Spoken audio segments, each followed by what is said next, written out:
Yeah, hi everyone. My name is Ravi. I'm the co-founder CEO of Zeeve, one of the leading rollup as a service provider in the world.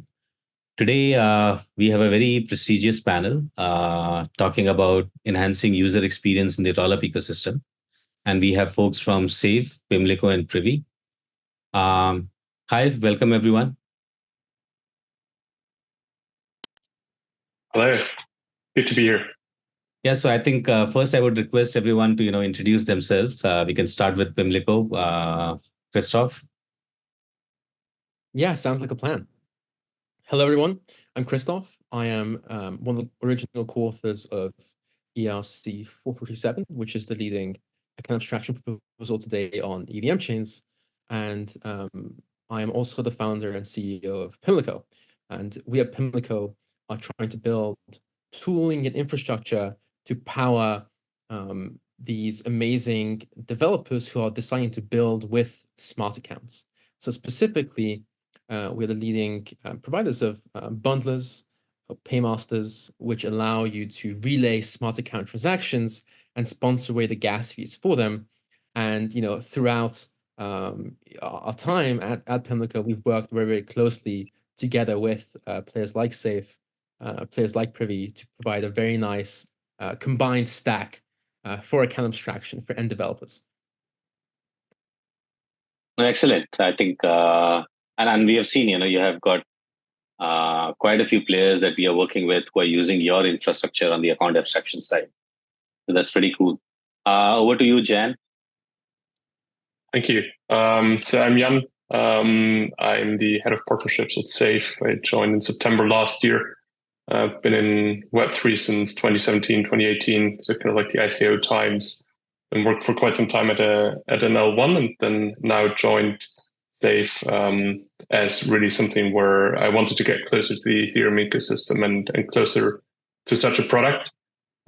We focus on the adoption of smart accounts in Web3, and especially around modular smart accounts. That is definitely something that we will have touch points here and there during today's conversation. Got it. Yeah, hi, Osker. Hey, it's great to meet everyone. I'm Osker. I lead a lot of the go-to-market and product work at Privy. Joined the company a little bit less than a year ago. And Privy, overall is just a very easy way for developers to onboard users, regardless of where they are in their journey. So they can be a complete newcomer to the space.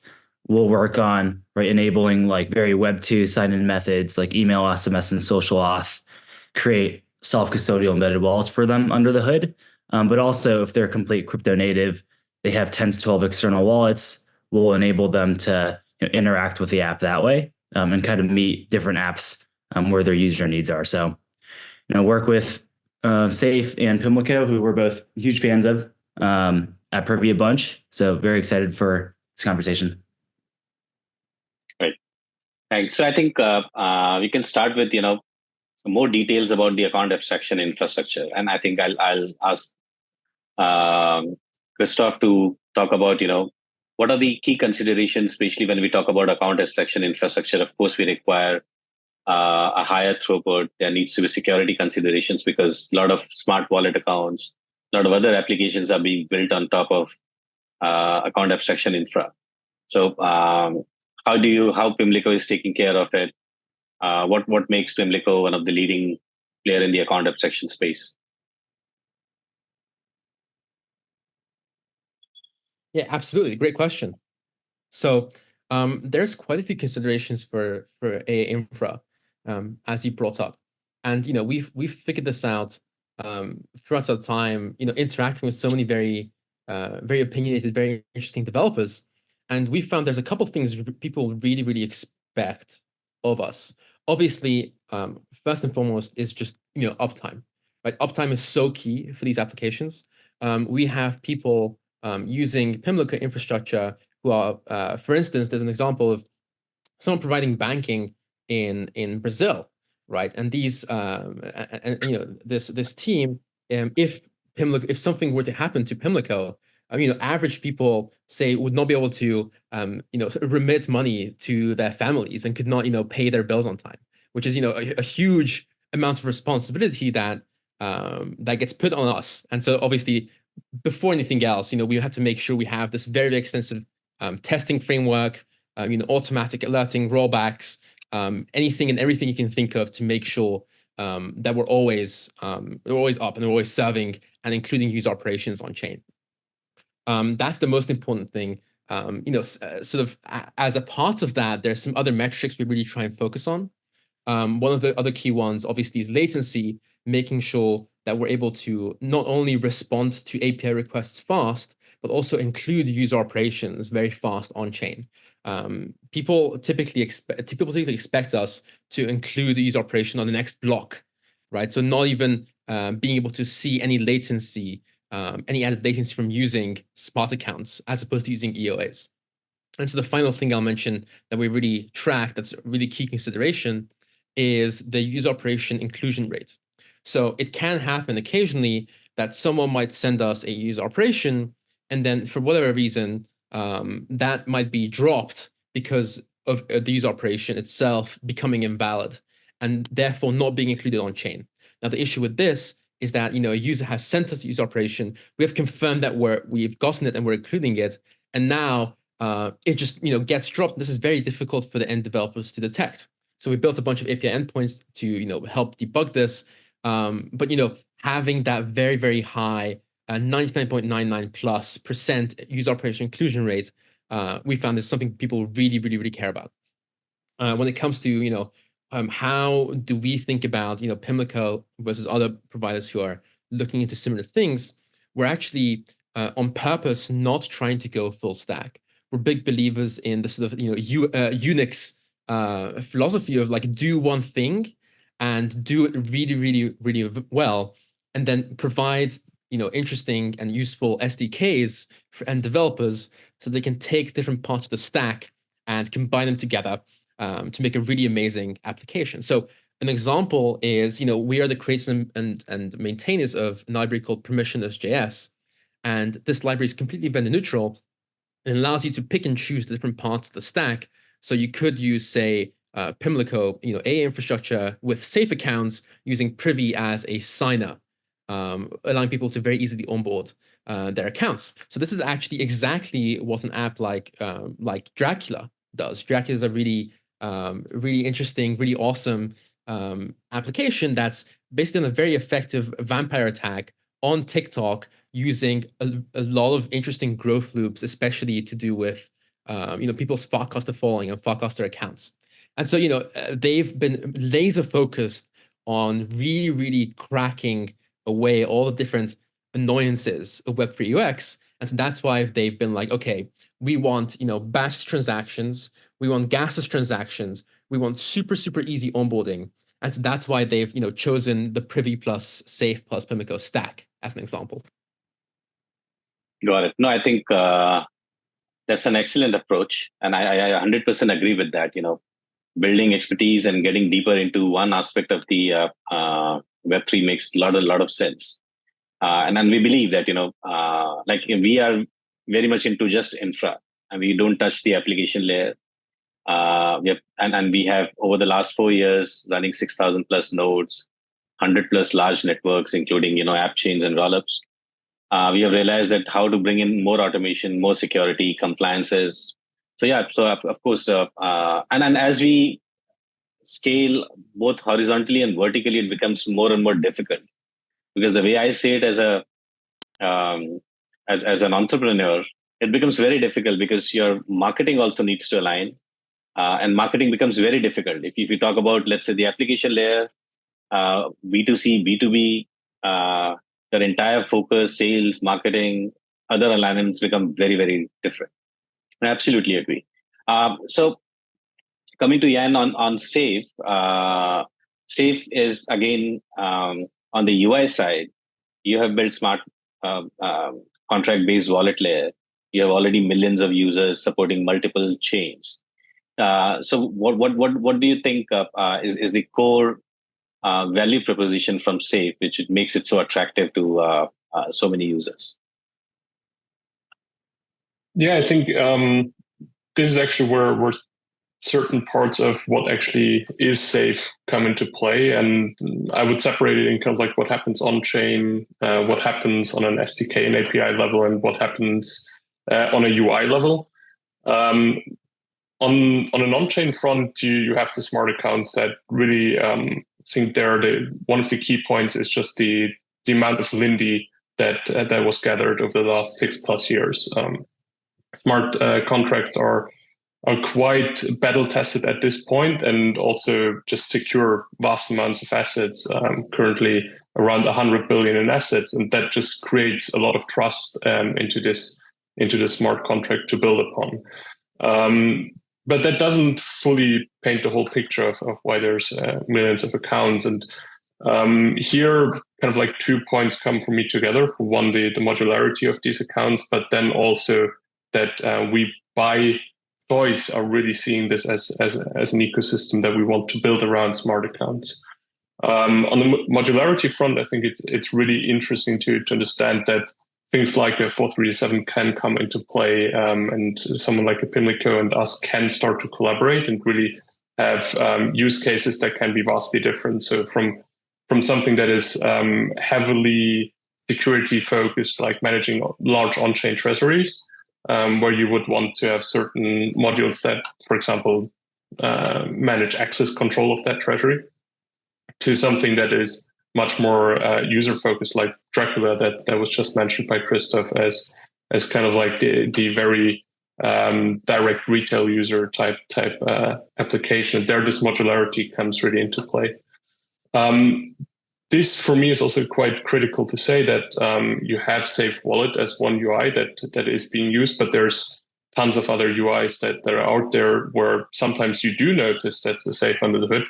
Sometimes you don't. I believe, for example, Dracula, you might notice, hey, there's something that looks like Privy here, but you might not notice that there's a Safe under the hood. And I think that's actually great, right? Like that's right. An amazing user experience where you have the benefits of all worlds.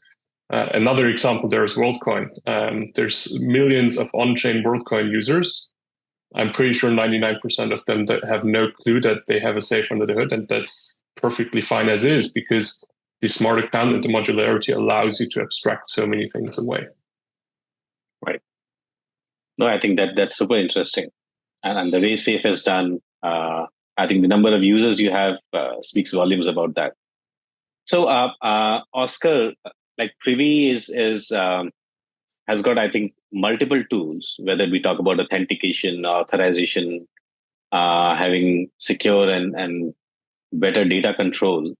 So how like if you can talk about the different products, especially on the onboarding side, user onboarding and embedded wallet side, and what makes Privy unique in the market? Yeah, definitely. I'd summarize Privy into probably 3 segments, being the actual authentication stack. A lot of our apps will use Privy for auth.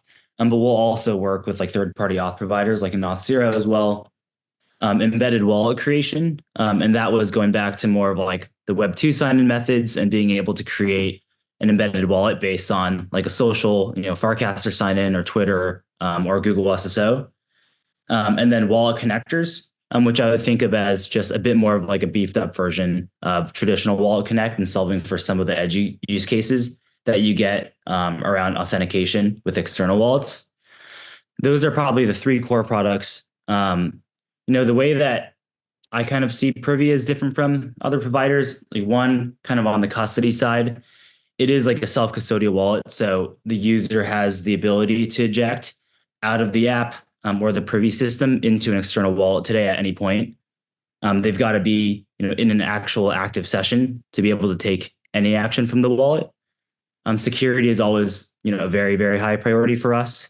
So, even like around the key splitting, having keys immediately split upon creation, using MFA. We have Authenticator, passkeys coming, as well as other login methods that users can take as MFA to introduce as really like a second factor on any transaction that's being taken. And then even things like, user managed recovery. We enable users to use like Google Drive now for password-based or cloud-based recovery methods. But ultimately, all of this I think builds towards just being able to like proactively manage defense around a lot of the security implications. So like having safeguards also in place that we can shut off access to wallets in case of emergencies and everything. So it's kind of a roundabout way of saying being able to have like one library to engage all different types of users, but also having a product with a developer experience that takes a lot of enterprise teams like less than 30 minutes to stand up full integration. Yeah, that's absolutely awesome. So one question, before we get onto the rollup. So, like, we have been working with enterprises for so long. We started our journey, in fact, with the enterprises. Working with permission protocols like Fabric, Besu, R3 Coda, etc. Building automation around deploying these networks.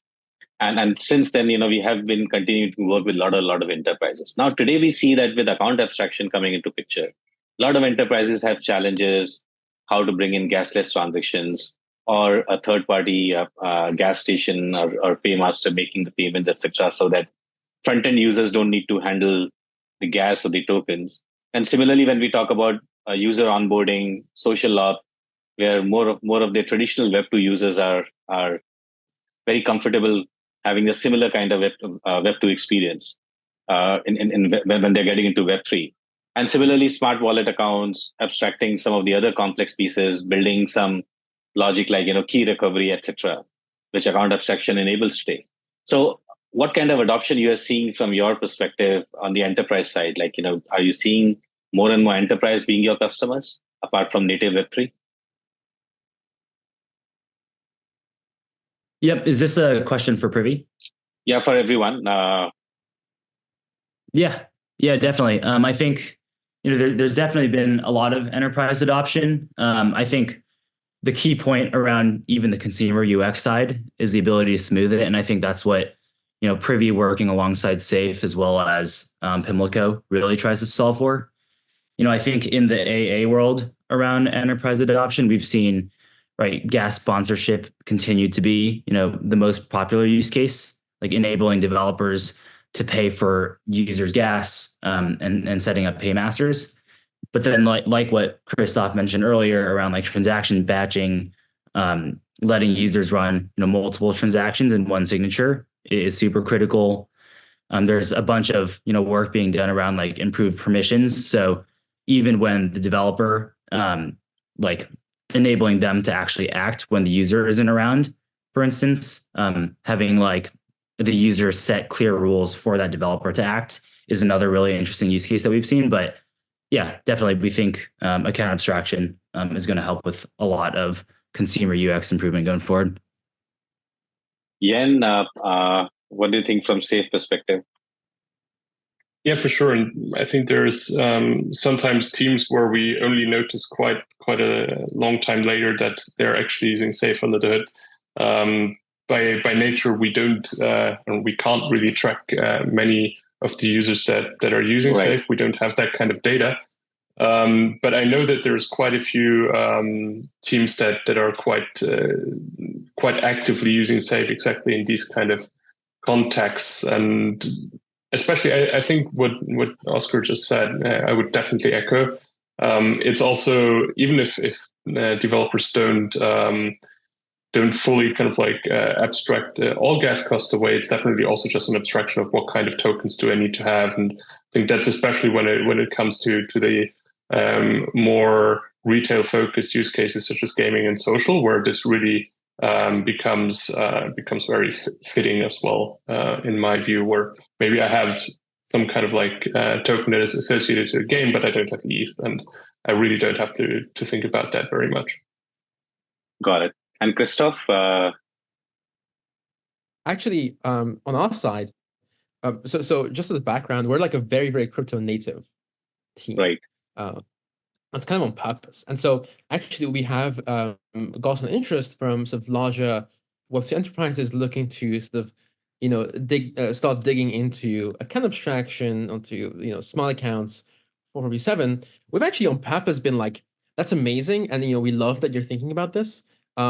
Actually, this is like not the type of customer who's like a Web 2 customer who needs to be convinced both of like Ethereum in general and then of like smart accounts, we realize is not someone that would be like the lowest hanging fruit for us. So actually, we've kind of been like, this is great. Like, please, like, keep us updated how you're thinking about this. But I don't think this is the right fit right now.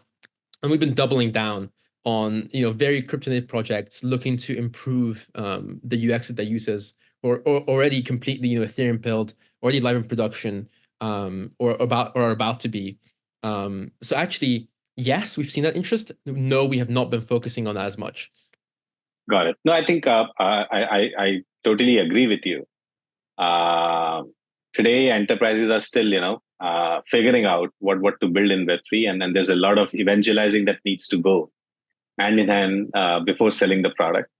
So, of course, but I think indirectly, probably you'll start seeing impact because, as we see more and more app chains and rollups, where enterprises are taking a keen interest. Because the way I see the whole technology landscape has changed in the last 2 years is because now with a lot of configurations that are available while building your own application specific chain, you can actually bring in the flavor of both permissionless network, and at the same time you have your data privacy, you have concept of volition where you can have some data, part of the data on chain, part of the data off chain. And we are seeing quite a few use cases in supply chain, in healthcare, in telecom. A lot of these enterprises are now looking at app chains and rollup stacks very, very seriously. And I think indirectly, while we use Pimlico or Safe or Privy in any of these customers, indirectly you will have enterprise customers, you would be serving them. Oh, yeah. But yeah, I understand. From a business standpoint, you have your hands full with crypto native, and enterprises will come on their own pace. Yeah, that's a great point, is that like we actually do have many customers, many users who are, relatively crypto native, but then, they're serving these enterprise Right. users themselves.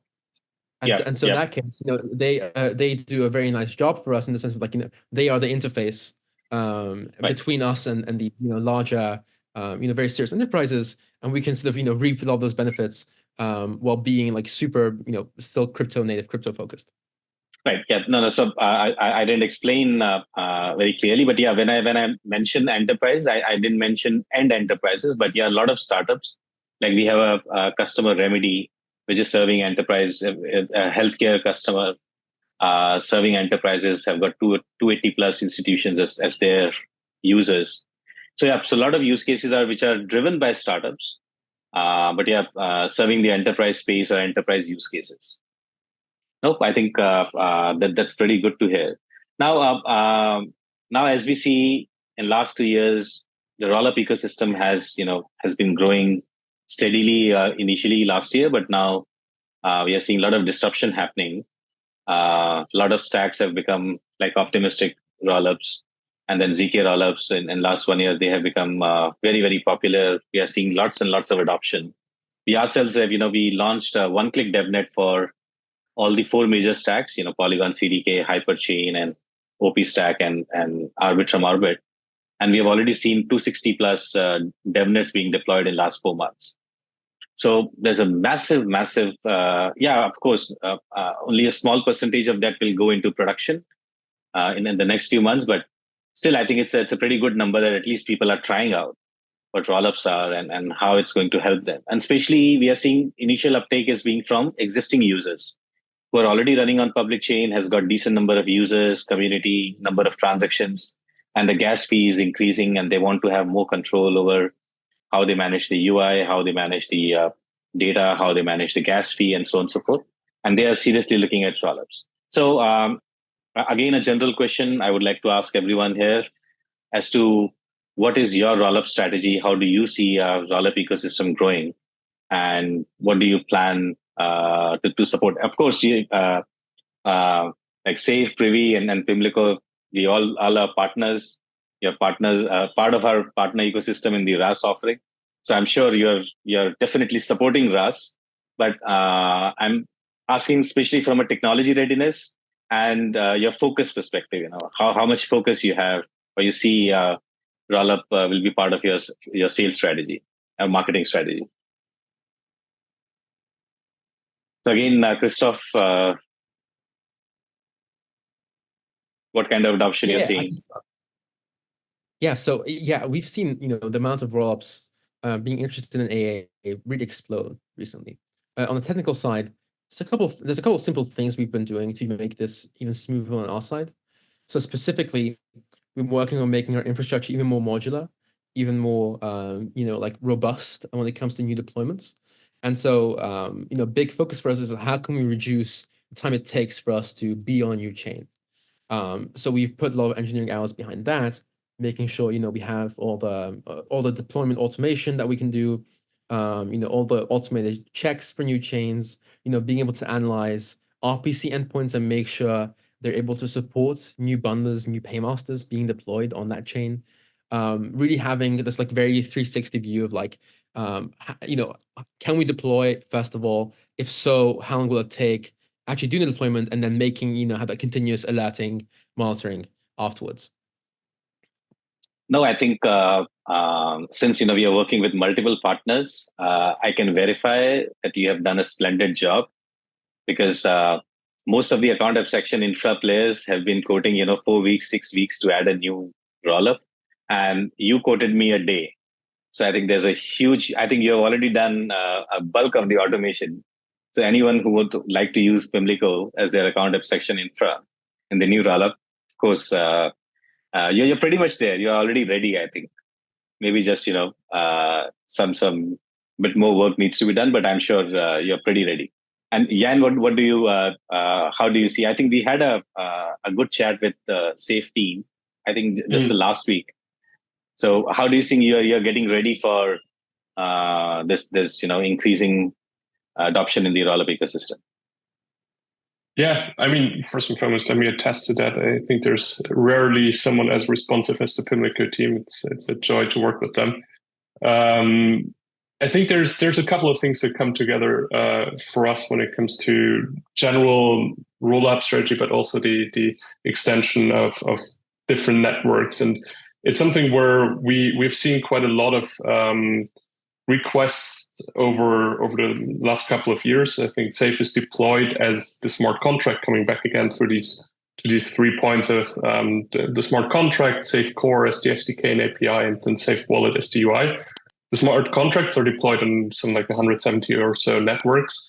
But especially when it comes to Safe Core and also then Safe Wallet, we really started to push more heavily there. And this is, we recently announced that we acquired or made a strategic acquisition of a previous team that was in the ecosystem, the previously Multis team. And they're really, the rollup strategy comes from, I'd say, kind of like 3 different fronts.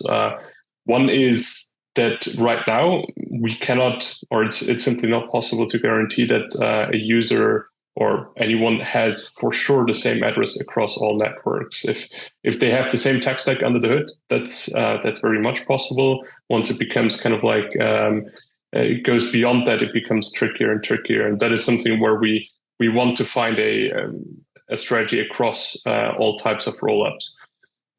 Secondly, smart accounts currently are not able to quote unquote talk to each other across networks, and again, kind of like the more app based or app focused rollups, or in general, the wider the rollup ecosystem becomes, the more we have to solve this. And this is something where maybe the current situation is not as ideal, but over time the actual end result is likely to be significantly better to actually get kind of like what we always talk about, the next billion users on chain.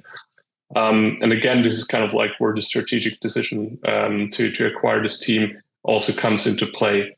Last but not least, we're also starting to decentralize and make the dependency on one company that is associated with kind of like Safe Wallet, a topic that we're definitely tackling as well in the long run. And so kind of like, where does it come together? I would say right now we do have a rollup strategy, but I do expect it to grow significantly.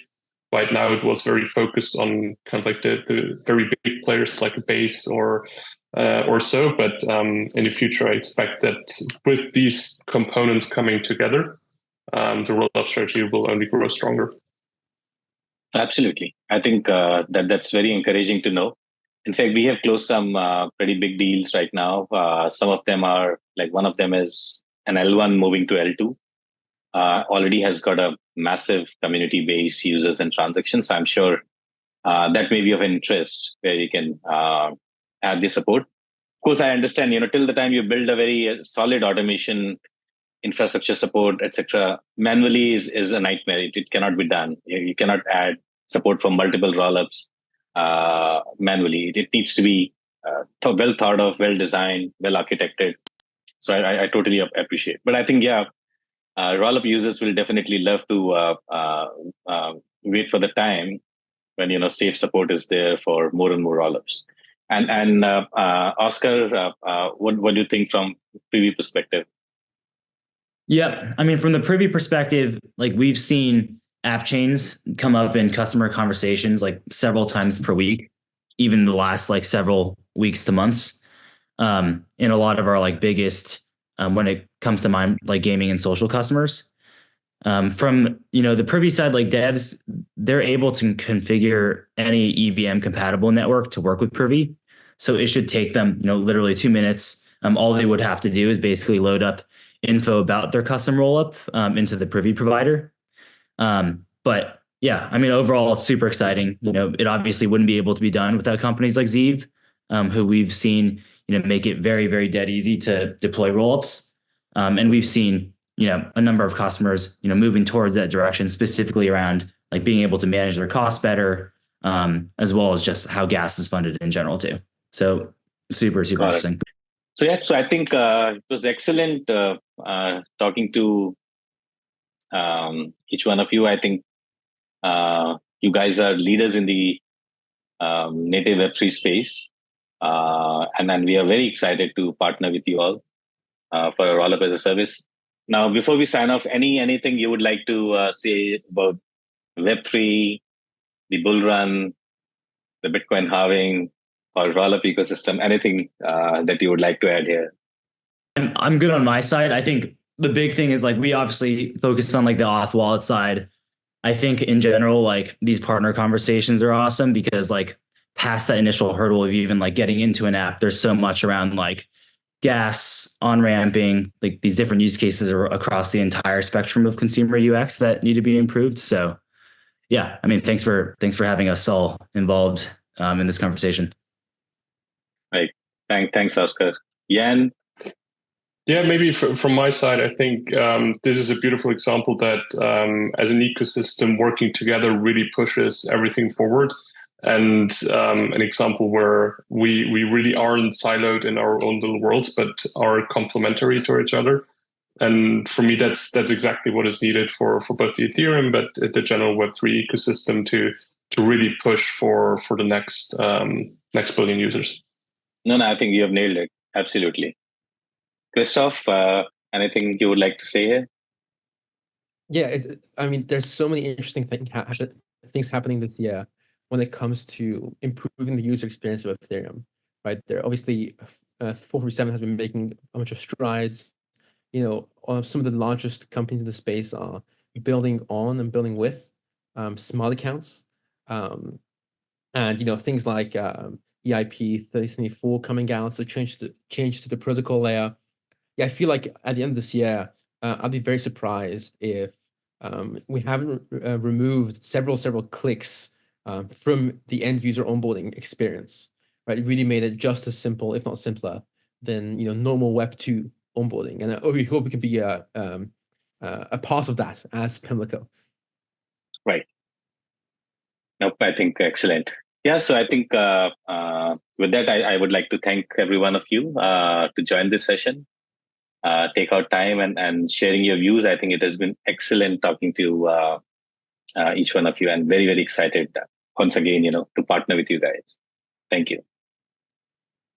Thank you very much for having us. Thank you. Thanks, guys. Thanks. Take care. Bye. Cheers.